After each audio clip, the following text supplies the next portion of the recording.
இன்னைக்கு அடிப்படையில நிறைய பேர் கடன் வாங்குறதுக்கான ஒரு பெரிய காரணம் வந்து வீடு வாங்கணும். ஆமா. சில ராசிக்கு கடன் வாங்கி தான் அவன் ஆயுசு பூரா வாழ்ந்துட்டே இருப்பான். இதுல வந்து பாத்தீங்கன்னா மேஷராசிக்காரங்க ரொம்ப பெரிய உதாரணம். அவங்க கடன் வாங்கினாதான் அவங்களுக்கு எல்லாமே சக்ஸஸாகவே நடக்கும். நம்ம பிரச்சனைகள் தீர்றதுக்கும் நம்ம கடன் தீர்றதுக்கும் நம்ம சில விஷயங்கள் கடைபிடிக்கணும்னா அதை வந்து நம்ம பொறுமையா இருந்து தான் நம்ம சாதிக்க முடியும். உனக்கு காரியம் பெருசா வீரியம் பெருசானா காரியம் பெருசு. ஆனா இந்த ராகுகால பூஜை நான் சொல்றது வந்து குங்கும அர்ச்சனை பண்ணலாம்.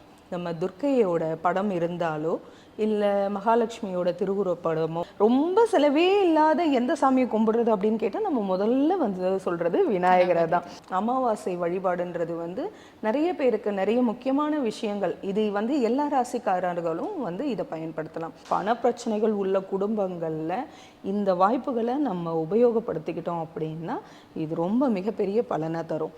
பக்தி கனெக்ட் நேயர்கள் அனைவருக்கும் வணக்கம். இன்னைக்கு நம்ம கூட மலையாள ஜோதிடர் கௌரி அவர்கள் இணைந்திருக்கிறாங்க. அவங்கள வரவேற்கலாம். வணக்கம் மேம். பக்தி கனெக்ட் நேயர்கள் அனைவருக்கும் வணக்கம். நான் கௌரி, மலையாள ஜோதிடர். எப்படி இருக்கீங்க மேம்? ரொம்ப நல்லா இருக்கேன். நீங்க எப்படி இருக்கீங்க? நான் நல்லா இருக்கேன் மேம். மேம், இப்போ பார்த்தீங்கன்னா எல்லாருமே தங்களோட தேவைகளை வந்து பூர்த்தி செய்யணும் அப்படிங்கிறத ஒரு வைராக்கியமாக வச்சுட்டு இருக்காங்க.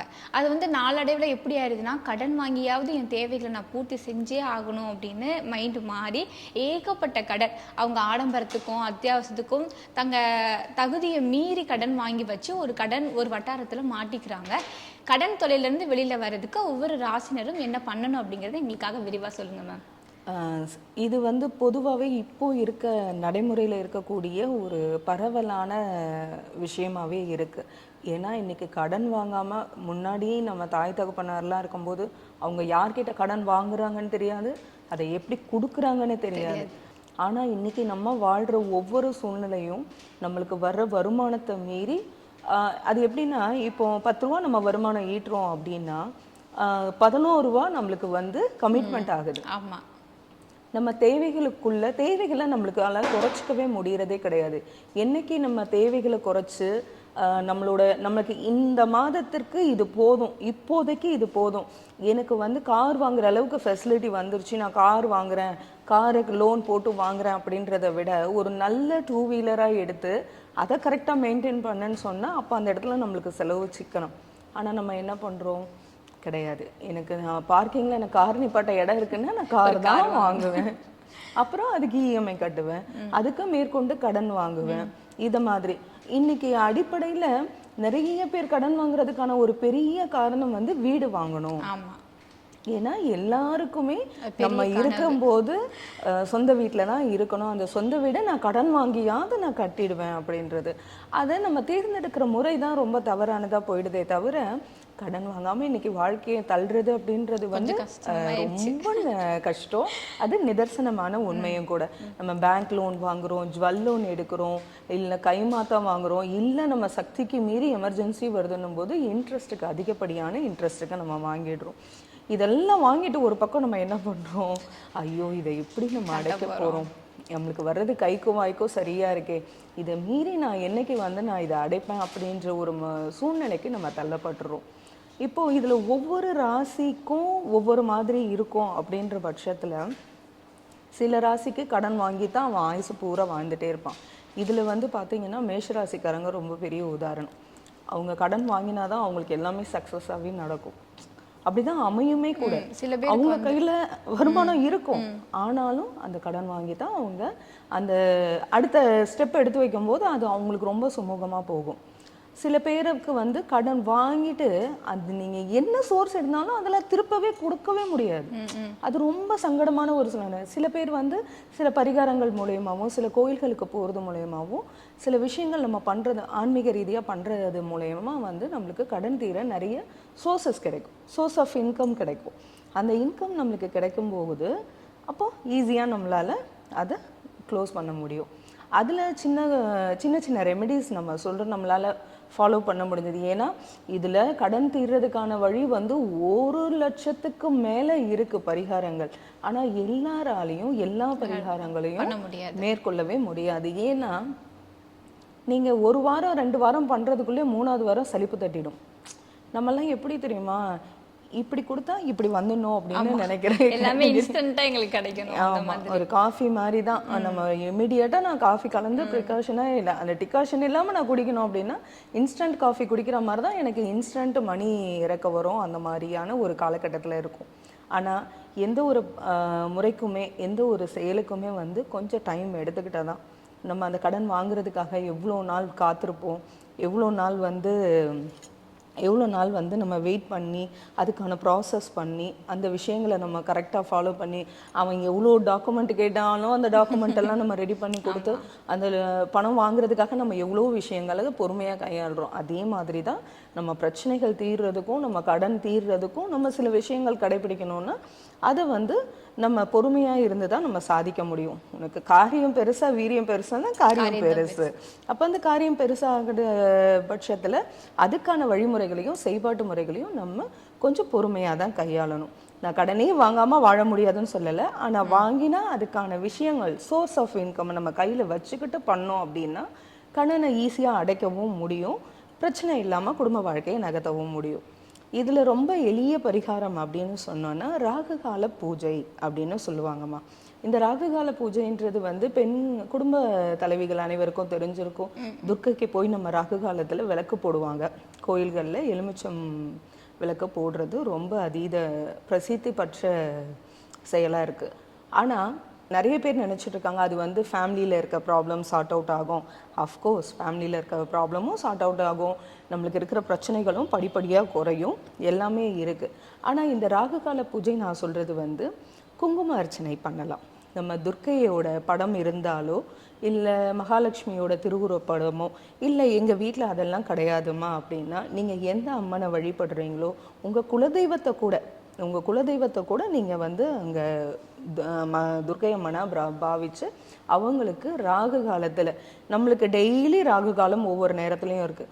நீங்கள் டெய்லியும் உங்களால் ஃபாலோ பண்ண முடியல, இப்போ வேலைக்கு போகிற பெண்மணியாக இருக்கலாம் இல்லை வியாபாரத்தில் இருக்கிறவங்களாக இருக்கலாம், என்னால் டெய்லி ஃபாலோ பண்ண முடியாதுன்றவங்க வந்து வாரத்தில் 3 நாட்கள், அதாவது செவ்வாய்க்கிழமை ரொம்ப முக்கியம், செவ்வாய்க்கிழமை 3 நாள்ற, அதே மாதிரி வெள்ளிக்கிழமை 10:11 காலையில் அந்த டைம், அதுக்கப்புறம் வந்து ஞாயிற்றுக்கிழமை 4:06. இந்த 3 நாட்களில் துர்க்கை அம்மனுக்கு நம்ம வீட்டிலேயே குங்கும அர்ச்சனை, குங்கும நாமாவாளி 108 நாமாவாளிகள் இருக்குது. அம்மனுக்கு இல்லாத பெயர்களே கிடையாது. அதில் துர்க்கை அம்மனோட நாமாவாளி எடுத்து குங்கும அர்ச்சனை பண்ண நம்ம குடும்பத்தில் நிறைய மாற்றங்கள் நம்மளுக்கு கிடைக்கும். இது குடும்ப அமைதிக்காகவும் பண்ணலாம். நான் என் குடும்பத்தில் எப்போ பார்த்தாலும் சண்டை வந்துட்டு இருக்கு, என்ன ரீசன்னால சண்டை வருதுன்னே எனக்கு தெரியல, ஆனால் சண்டை வந்துட்டே இருக்கு, அதுக்கான தீர்வாகவும் இது இருக்கும். உங்களுக்கு பண பிரச்சனைகள் தீர்றதுக்கான வழியும், என் கடனே இல்லாமல் போகணும், கடனே இல்லாமல் நம்ம வாழ முடியாது, ஆனால் அதை திருப்பி கொடுக்கறதுக்கான ஒரு தீர்வாக இந்த பூஜை இருக்கும். இதை வீட்டு பெண்மணிகள் கண்டிப்பாக ஃபாலோ பண்ண முடியும். நம்மளுக்கு இந்த 3 நாட்கள் அப்படின்றது வெள்ளிக்கிழமையிலலாம் ஈஸியாக குழந்தைகளை பள்ளிக்கு அனுப்பிட்டு எல்லாரும் போனதுக்கப்புறமா நம்ம 10:11 தாராளமாக இது எல்லா ராசிக்காரர்களுமே இது பின்பற்றலாம். எல்லா ராசிக்காரர்களும் தாராளமாக பண்ணலாம். இதில் மறுப்பே கிடையாது. இது இன்னார் தான் பண்ணணும் இன்னார் தான் பண்ணக்கூடாதெல்லாம் அப்படியெல்லாம் கிடையவே கிடையாது. எல்லாருமே பொதுவாக பண்ணக்கூடிய ஒரு விஷயம்தான். இப்போ நீங்கள் மேச ராசிக்காரங்க வந்து கண்டிப்பாக அவங்க கடன் வாங்கினாதான் அவங்க சஸ்டெயின் பண்ண முடியும்னு சொல்கிறீங்களா, அந்த மாதிரி வேறு ராசிக்காரர்களுக்கும் அப்படி இருக்குதா? எல்லாருக்குமே இருக்குமா, எல்லாரும் கொஞ்சம் யோசிப்பாங்க. சிலருக்கு சோர்ஸ் ஆஃப் இன்கம் கிடைக்கும், அந்த நேரத்தில் நம்மளோட தசாபுத்தி எப்படி இருக்குது, நம்மளோட லக்னாதிபதி எப்படியோட எந்த இடத்துல இருக்காரு, நம்ம எந்த இடத்துல இருக்கோன்றதை வச்சியும் கிரகங்களோட கிரகச்சாரங்களை பற்றியும் இருக்குது. இந்த கிரகச்சாரங்கள் சரியான கோட்டில் இருந்ததுன்னா நம்மளுக்கு கடன் வாங்குற அமைப்பு வராது. அது என்ன ஆகும் அப்படின்னா நம்மளுக்கு தொழிலை மேன்மைப்படுத்தி கொடுக்கும், இல்லை ஒரு ப்ரொமோஷனோ ஒர்க் பண்ணுறவங்களா இருந்தால் ப்ரொமோஷன் கிடைக்கும், அப்போது சம்பளம் அதிகப்படியாக வரும், இல்லை உங்களுக்கு ஆஃபீஸ்லேயே ஒரு லோன் ப்ரொவைட் பண்ணுறாங்களா அது உங்களுக்கு ஈஸியாக கிடைக்கும், அந்த மாதிரி ஈஸியாக வாங்குறது உண்டு. சிலருக்கெல்லாம் இந்த எப்படி சொல்கிறது கன்னிராசி இவங்களுக்கெல்லாம் பார்த்தீங்கன்னா கடன் கிடைக்கவே கிடைக்காது. இவங்களுக்கு கடன் கிடைக்கிறதே ரொம்ப அரிதானதாக இருக்கும். எவ்வளவோ முயற்சி பண்ணுவாங்க, எல்லா பேப்பர்ஸும் கையில் வச்சுருக்கேன்னுவாங்க, ஆனால் ஏதோ ஒரு விஷயத்தில் அவங்களுக்கு அந்த இடத்துல ட்ராப் ஆகும். அப்போது அவங்கெல்லாம் இந்த மாதிரி பூஜை பண்ணும்போது, இந்த மாதிரி ஒவ்வொரு ராசிக்காரர்களும் ஒவ்வொரு வீட்டு பெண்மணியும் இந்த மாதிரி பூஜையை மேற்கொள்ளும் போது இவங்களுக்கு நிறைய விஷயங்கள் வந்துக்கிட்டே இருக்கும், கூட நம்மளுக்கு கிடைச்சிக்கிட்டே இருக்கும். அதே மாதிரி கடனை திருப்பி அடைக்கிறதுக்கான வழியும் என்ன அப்படின்னு கேட்டிங்கன்னா, டெய்லி வந்து நம்மளுக்கு குளிகை நேரம் அப்படின்ற ஒரு விஷயம் வருது. இந்த குளிகை நேரத்தில் நம்ம ஒரு தொகையை எடுத்து கவரில் போட்டும் வச்சுக்கலாம், இல்லை அவங்களுக்கு நம்ம கையில் கொடுக்கலாம், அக்கௌண்ட்டில் ட்ரான்ஸ்ஃபர் பண்ணலாம். ஒரு பார்ட் ஆஃப் தி அமௌண்ட் நம்ம அந்த டைமில் கொடுக்க நம்மளே நாளடைவில் அந்த கடன் சீக்கிரமாக அடைகிறதுக்கான விஷயம் நம்மளுக்கு தென்படும். அதே மாதிரி கரி நாட்களில், மரண யோகம் உள்ள நாட்களில், ஒவ்வொரு நாள்லேயும் யோகம், சித்த யோகம், அமிர்த யோகம், மரண யோகம் இருக்கும். இந்த மரண யோகம் உள்ள நேரத்தில் கூட நம்ம கடனை வந்து திருப்பி கொடுத்தோம் அப்படின்னா அதுவும் நாளடைவில் நம்மளுக்கு படிப்படியாக குறைய ஆரம்பிச்சிடும். கடன் இல்லாத வாழ்க்கையும் நம்மளுக்கு சுமூகமாக அமையும். இன்னொன்று ரொம்ப விசேஷமாக சொல்லணும் அப்படின்னா, நம்ம வந்து எல்லா விஷயத்துக்கும் நம்ம முன்னுதாரணமாக எடுத்துக்கிறது கணபதியை தான். முழுமுதற் கடவுளான கணபதியை தான். இந்த கணபதியில் நிறைய வகையறாக்கள் இருக்குது, நிறைய அவதாரங்கள் இருக்குது. இதில் வந்து ஹேம்பர கணபதி அப்படின்னு சொல்லிட்டு ஒரு கணபதி இருக்கார். இவர் வந்து 4 முகம் கொண்டவர், 4 தலைகள் இருக்கும் இவருக்கு. இவரை வந்து வழிபடும் போது இவர் மூலயமா நம்மளோட இவரோட மந்திரங்களை நம்ம உச்சாடனம் பண்ணி வீட்டில் பூஜை பண்ணும்போது, இவருக்கு பால் அபிஷேகம் பண்ண பால், சந்தனம், பன்னீர் இந்த மாதிரி பொருட்களில் அவரை குளிர அபிஷேகம் பண்ண நம்மளுக்கு வாழ்க்கையில் நிறைய மாற்றங்கள் கிடைக்கும். பொதுவாகவே விநாயகருக்கு நீங்கள் அபிஷேகம் பண்ணும்போது நம்மளுக்கு நிறைய பலன்கள் அவர் ஈஸியாக கொடுப்பாரு. நம்ம ரொம்ப செலவே இல்லாத எந்த சாமியை கும்பிடுறது அப்படின்னு கேட்டால் நம்ம முதல்ல வந்து சொல்கிறது விநாயகரை தான். ஏன்னா ஒரு அருகம்புள்ளிங்க கையில் இவ்வளோ தான் இருக்குது, இதை நான் கொண்டு போய் கொடுத்து அவரை மனசார வழிபட்டனாலே அவர் ரொம்ப அருள் கொடுப்பாரு. அப்படி இருக்கிறவர் வந்து நீங்கள் அவரை பாலாலையும் பன்னீராலையும் சந்தனத்தாலையும் நீங்கள் அபிஷேகம் பண்ண அவர் இன்னும் மனமுகந்து இந்த ஹேம்பர கணபதின்றவர் வந்து அவ்வளோ ஒரு அருள் பாலிப்பாரா நம்மளுக்கு. நம்மளோட குடும்ப வாழ்க்கை, கடன் பிரச்சனை, பண பிரச்சனை, நோய் நொடிகள் தீர்றது, இந்த மாதிரி ஒட்டுமொத்தமாக எல்லாத்துக்கும் ஒரு சொல்யூஷன் கொடுக்கறது வந்து ஹேம்பர கணபதி தான். இப்போ வந்து எனக்கு வந்து இந்த வீட்டு கடன் வந்து கண்டிப்பாக எனக்கு கிடைச்சே ஆகணும், இல்லைன்னா எனக்கு இந்த பைக்குக்காக லோன் போட்டிருக்கேன் அது எனக்கு கிடைச்சாகணும், ஒரு முக்கியமான தேவைக்காக ஒரு கடனுக்காக போகும்போது அது நம்மளுக்கு கிடைச்சே ஆகணும் அப்படிங்கிறதுக்காக ஏதாவது ஒரு பரிகாரம் இருக்கா? கண்டிப்பாக இருக்குமா. இதுக்கும் நம்ம நிறைய சொல்லலாம். இன்னைக்கு தீர்வு காண்றதுக்கு வழி இல்லாமலாம் இல்லை. முன்னாடிலாம் நம்மளுக்கு இவ்வளோ தீர்வுகள் தெரியாது. காரணம் என்னன்னு கேட்டிங்கன்னா, ஆன்மீகத்தில் அவ்வளோ புரிதல் இல்லாமல் இருந்தது. நிறைய விஷயங்கள் வெளியில் தெரியாது. நம்ம வீட்டு முன்னோர்கள் பெரியவங்க என்ன ஃபாலோ பண்ணாங்களோ அதை தான் நம்ம வீட்டில் ஃபாலோ பண்ணுவோம். அவங்க என்ன சொல்கிறாங்களோ அந்த மாதிரி தான் சொல்லுவோம். அதே மாதிரி கடன் வாங்குறதும் சரி, திருப்பி கொடுக்குறதும் சரி, செவ்வாய்க்கிழமையில் பண்ணுறது, செவ்வாய் ஹோரையில் பண்ணுறது வந்து ரொம்ப பிரசித்தி பெற்றதாக இருக்கும். இப்போ உங்களுக்கு ஒரு லோன் கிடைக்கணும், லோன் ப்ராசஸ் பண்ணிகிட்ருக்கேன், இது எனக்கு கிடைக்கணும் அப்படின்னா தொடர்ந்து அமாவாசையில் சில விஷயங்கள் பண்ணலாம். அமாவாசை வழிபாடுன்றது வந்து நிறைய பேருக்கு நிறைய முக்கியமான விஷயங்கள். இது வந்து எல்லா ராசிக்காரர்களும் வந்து இதை பயன்படுத்தலாம்.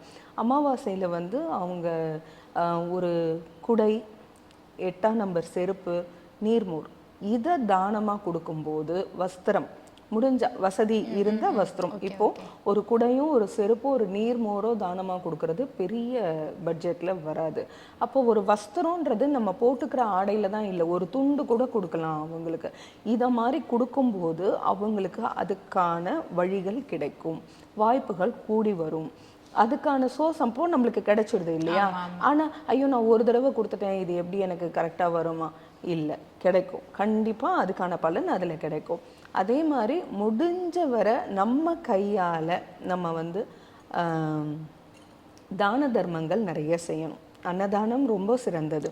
அந்த சாப்பாடு ரொம்ப பசியில் இருக்கிறவங்களுக்கு, நீங்கள் இப்போ பார்த்தா நம்ம கோயில்கிட்டலாம் போகும்போது நிறைய பேர் சாப்பாடு வாங்கி கொடுத்துட்டே இருக்காங்க. அப்போ அதுக்கான பர்சன்ஸ் அங்கேயே இருக்காங்க.